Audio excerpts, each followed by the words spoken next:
You have to be kind of an adrenaline junkie to do this job. It is a little scary, but that's when you really rely on your team members, rely on your knowledge and your training, and do what's best for the kid.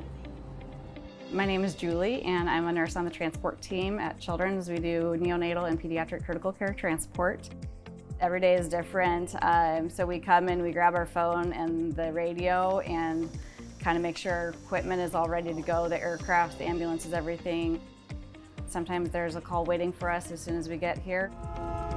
Certain keywords trigger us to either go faster if we need to go lights and sirens or not, and then we kind of start mentally preparing, okay, these are the things we probably will need to do.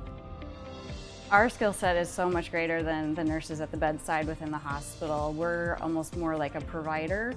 The doctors here rely heavily on our expertise and our critical thinking and knowledge to go out there, tell them what we see and hear. We're their eyes and ears out in the small community.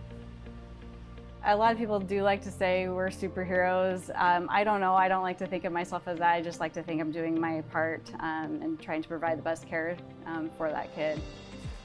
Majority of what we do is within a 200-mile radius, going to hospitals, clinics, and urgent cares, getting kids and taking them wherever they need to go, whether that's Children's or somewhere else based on their needs. We do airplane, helicopter, and ambulance. I mean, this job has taken me as far as San Diego and Boston for specialty things, either taking kids there or bringing kids here to see our physicians, staff.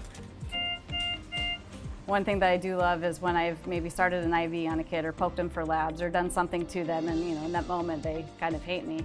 But then by the end of the transport, because maybe their parents riding in their own vehicle here, I become the most familiar thing to them. So when I'm dropping them off, say in the ER or something, I pick them up and they actually cling to me because I'm now the most familiar thing to them.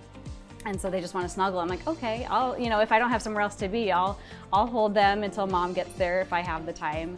My kids are kind of bigger now, and so I get my little baby snuggles when I can.